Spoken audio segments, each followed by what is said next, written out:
Hey guys, so I touched on that last video at the very end. I talked about the victim mentality and why we shouldn't have that. And I want to elaborate more on that in this video. It's a really important one, and it applies to everything in your life, not just sports. What is the victim mentality? When we go through an experience, in particular a failure, or even just a hardship of something that happens to us in life, and it could be anything. It could be you fall and trip and you break your leg, you get in a car accident, you fail a test, you get called on strike three on an outside pitch that was a foot out off the plate. Maybe something more serious. Maybe we have a family member that's passed, somebody close to us. There are several things that happen in our life that can be in a category of bad things, we'll call it.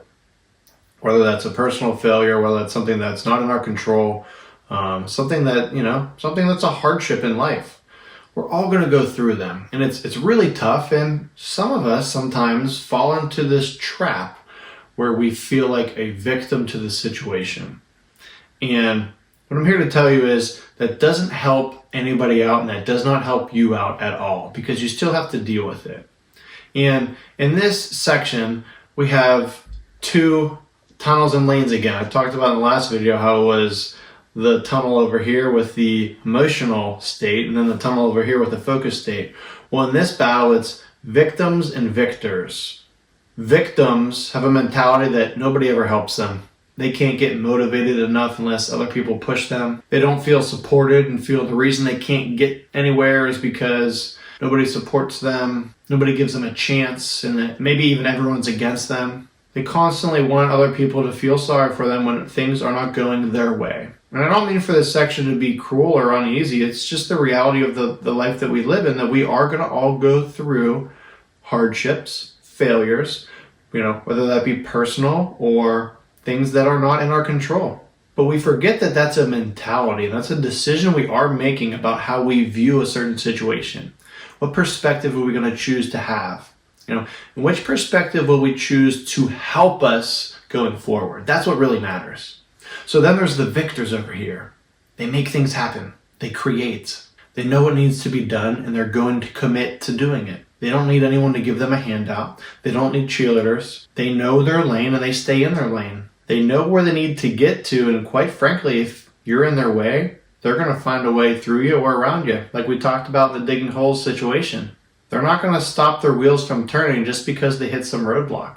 But the facts are this: you're going to be hit head on with a storm sometimes. The question is, what are you going to do about it? Are you going to choose to be mentally tough enough? The thing about mental toughness is this. You need to understand this. Mental toughness is a choice.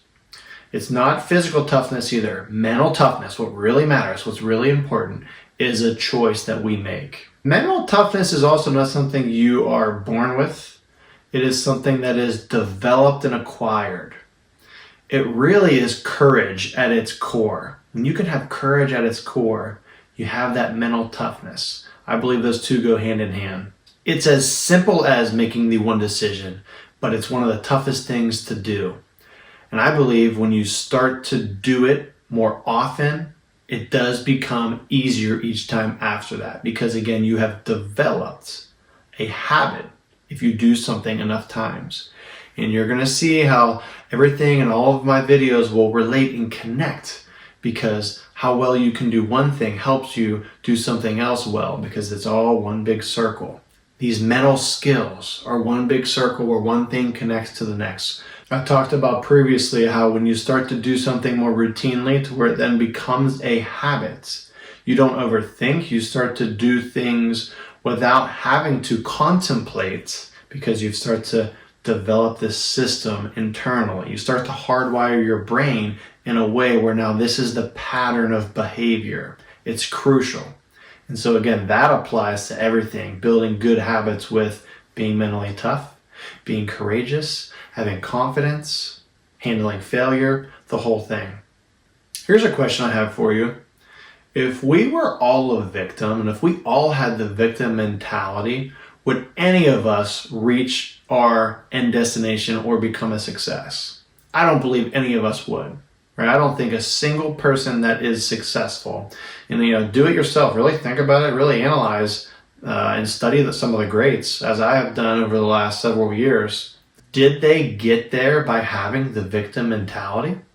Did Michael Jordan get to where he was having the victim mentality when he got cut by his basketball team, right? Did he think he was a victim in that situation, or did he use that as fuel to motivate him, right? Did he get some feedback on maybe the things he did need to work on to improve to ultimately get him to where he wanted to go? How about a guy like Tom Brady?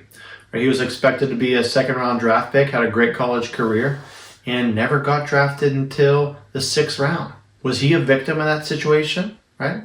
Because he didn't get drafted as high as he wanted to, which ultimately meant he didn't get as much money as he wanted to, didn't get as much opportunity as he wanted to in the beginning, because when you're a 6th-round draft pick as a quarterback, you're certainly not starting. And so, he's going into a team as a 6th-round draft pick, fighting just for a spot to make the roster. And so he starts out as the 3rd or 4th guy on the roster spot, and then builds his way up. Builds his way up to a starter, and then obviously then a Super Bowl champion, and then a 7-time Super Bowl champion, and the greatest player to ever live in the world of the NFL, and certainly as a quarterback. If you go back and study him and watch some of the videos on him and his story, it's unbelievable the amount of things that he went through throughout his career. He was never the guy handed the spot. He had to fight for his position at every stage he was at, from high school to college to the NFL and so on. So that victim mentality would have crushed him. There's no way he would have got to that end goal having that mentality. And so apply this to yourself. Ask yourself these questions. Are you falling trapped to the victim mentality too often? Are you using this as an excuse? Are you blaming other people? Are you looking to point fingers before you point fingers to yourself and see what are the things I can do to get better? What lesson is God trying to teach me here? Because that's what it really is. He's trying to teach you a lesson throughout each stage. And it's really hard to understand sometimes. And most of the times, we don't figure that out until after the fact. But if you can have this perspective and understanding, it's going to help you out tremendously with everything else you're going to face in your life going forward. So I'll leave it at that with the victim mentality. Don't fall trapped to it, right? Be the victor, not the victim. Have the traits and the characteristics that the victors do, not the victim.